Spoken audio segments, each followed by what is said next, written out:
नमस्कार दोस्तों, आप सभी को जन्माष्टमी की हार्दिक शुभकामनाएं। फ्रेंड्स, आज के वीडियो में हम देखेंगे एमएसएमई, जिसे उद्यम रजिस्ट्रेशन के नाम से भी जाना जाता है, ऑनलाइन कैसे अप्लाई कर सकते हैं। फ्रेंड्स, सबसे अच्छी बात, इसमें आपको एक भी डॉक्यूमेंट अपलोड नहीं करना है। ये टोटली पेपरलेस है। कहीं डिपार्टमेंट में जाके कोई एप्लीकेशन सबमिट नहीं करनी है। ऑनलाइन ही पूरा एप्लीकेशन का प्रोसेस होगा। फ्रेंड्स, एक जो पॉइंट हमेशा आता है कि एमएसएमई की रजिस्ट्रेशन के लिए जीएसटी रजिस्ट्रेशन होना कंपलसरी है। नहीं, ऐसा कोई मैंडेटरी नहीं है। अगर आपके पास है तो वेल एंड गुड, नहीं है तो कोई मैंडेटरी नहीं है। कुछ चीज़ें जैसे आधार कार्ड, पैन कार्ड, फर्म का bank account number, NIC code, number of employees की इसमें रिक्वायरमेंट रहेगी, जो हम ऑनलाइन प्रोसेस करेंगे तो देखते चलेंगे। फ्रेंड्स, सबसे पहले आपको ध्यान रखना है, एमएसएमई का नया साइट आ गया है, उसी से आपको एमएसएमई रजिस्ट्रेशन का प्रोसेस करना है। इसका लिंक मैं आपको डिस्क्रिप्शन में दे दूंगा। उद्यम रजिस्ट्रेशन .gov.in इसकी वेबसाइट का नाम है। जब आप इस पे ओपन करोगे तो ऐसा इंटरफेस आपको ओपन हो दिखेगा। उस पे आपको फॉर न्यू एंटरप्राइजेस पे क्लिक करना है। न्यू एंटरप्राइजेस पे क्लिक करते ही आधार नंबर और नेम ऑफ एंटरप्रेन्योर पूछेगा। ये प्रोप्राइटरशिप कंसर्न है तो उसका आधार नंबर और नेम आ जाएगा। पार्टनरशिप के केस में जो आपका करता है उसका आधार नंबर और नाम आ जाएगा। एचयूएफ है तो जो आपका एचयूएफ है, एचयूएफ का करता है उसका नाम आ जाएगा। जब आप आधार नंबर और नाम डाल दोगे तो आपको वैलिडेट एंड जनरेट ओटीपी करना है। इस आधार के साथ जो मोबाइल नंबर लिंक है उस पर एक ओटीपी आएगा।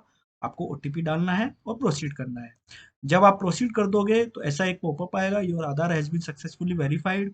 फिर वो आपसे पूछेगा कि आपके ऑर्गेनाइजेशन का टाइप बताइए, कि आप पार्टनरशिप हो, प्रोप्राइटरशिप हो, कैसे है। आपको पैन नंबर डालना है और पैन नंबर को वैलिडेट करना है। वैलिडेट करते ही एक ऐसा मैसेज आ जाएगा कि आपका पैन जो है सक्सेसफुली वेरीफाइड हो गया है।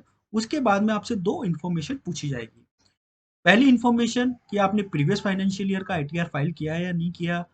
मेरे केस में नो ऑटोमेटिकली आ रहा है, क्योंकि जो ये मेरी पार्टनरशिप फर्म है वो इसी फाइनेंशियल ईयर में इनकॉर्पोरेट हुई है, तो इसलिए यहाँ पर प्रीवियस फाइनेंशियल ईयर के आईटीआर में नो आ रहा है। अगर आपके केस में आपने फाइल की है तो आप यस पे क्लिक कर देना। इसी प्रकार से आपके पास जीएसटी नंबर है या नहीं है उसका इन्फॉर्मेशन आपको देना है।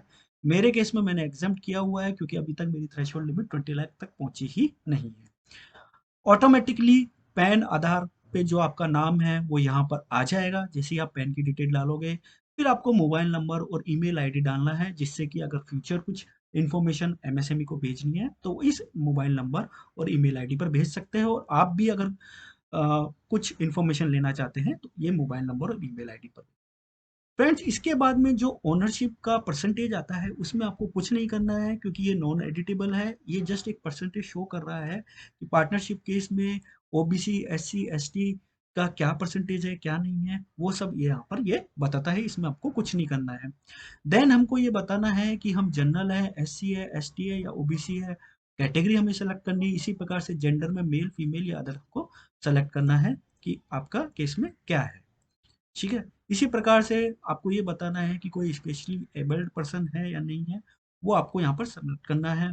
नेम ऑफ एंटरप्राइजेज, अगर जीएसटी नंबर आपने ले रखा है तो जो जीएसटी नंबर पर आपने एंटरप्राइजेज का नाम है वो आप यहाँ पे डाल सकते हो। और अगर नहीं ले रखा है तो आपका जो पैन कार्ड है उससे जो रिफ्लेक्ट हो रहा है वही नाम आप यहाँ पे रहने दीजिए, क्योंकि प्रिंट के टाइम पे जब एमएसएमई रजिस्ट्रेशन जनरेट होगा तो उस पर यही नाम आएगा।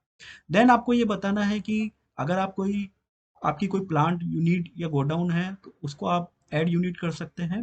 और उसका लोकेशन, उसका एड्रेस वगैरह आपको यहाँ पर पूरा डालना है, जिसमें नॉर्मल बिल्डिंग का नाम, डिस्ट्रिक्ट, स्टेट, जो नॉर्मल चीज़ होती है वो आपको यहाँ पर डालना है। इसी प्रकार से आपको अपना ऑफिस एड्रेस डालना है। ऑफिस एड्रेस में भी name of premises, building, district, state, जो नॉर्मल चीज़ें हैं वो डालना है। अगर आपने पहले कभी ईएमयू या यूएएम रजिस्ट्रेशन नंबर ले रखा है तो आपको इनमें से अप्रोप्रिएट बटन चूज करना है। मेरे केस में नहीं है तो मैंने नॉट एप्लीकेबल को क्लिक कर लिया है। फिर आपको बताना है कि आपकी जो एंटरप्राइज है वो इनकॉर्पोरेट कब हुई है, उसका डेट आपको यहाँ पर देना है। और साथ ही साथ ये भी बताना है कि आपने अपना बिजनेस या प्रोडक्शन कमेंस कर दिया है। ये हो सकता है कि जो आपकी इनकॉर्पोरेशन डेट हो और डेट ऑफ कमेंसमेंट हो वो अलग अलग हो सकते हैं। तो अगर जो भी अलग है तो आपको अलग डेट डालनी है। बैंक डिटेल में आपको ये ध्यान रखना है कि सपोज आपका पार्टनरशिप फर्म है तो पार्टनरशिप फर्म का जो बैंक डिटेल है वो आपको देना है। उसमें उसका बैंक का नाम, आईएफएससी कोड और बैंक अकाउंट नंबर देना है। प्रोप्राइटरशिप है तो इंडिविजुअल का बैंक अकाउंट नंबर और आईएफएससी कोड नेम चल सकता है।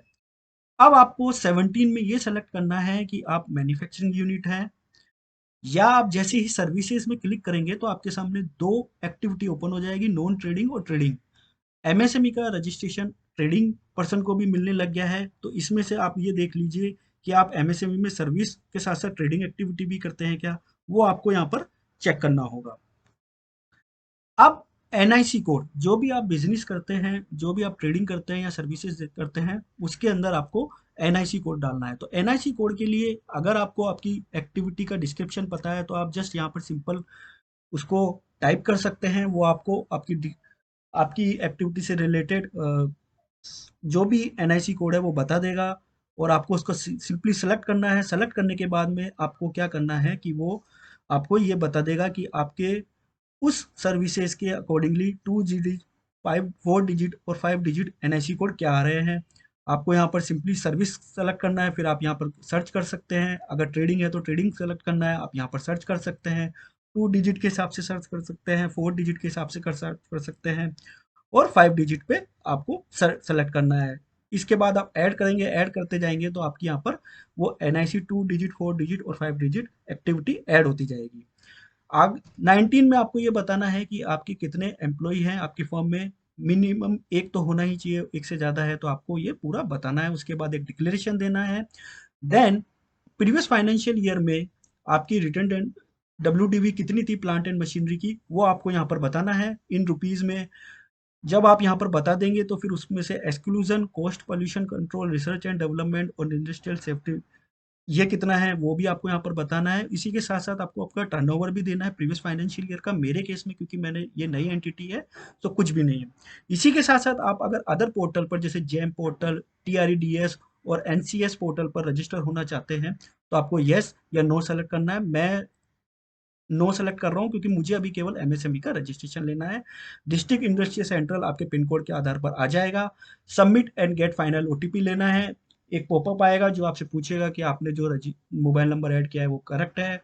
उस पर क्लिक करोगे तो आपको एक ओटीपी देना है आपके मोबाइल नंबर पर जो आएगा और उसको क्लिक कर देना है। आपका उद्यम रजिस्ट्रेशन नंबर आपके पास में आ जाएगा। उसको आने के बाद में आपको क्या करना है, print and E verify verify पे जाना है। प्रिंट उद्यम सर्टिफिकेट पर क्लिक करना है। आपको अपना रजिस्ट्रेशन नंबर जो आया है उसको यहाँ पे डालना है और मोबाइल नंबर को डालना है।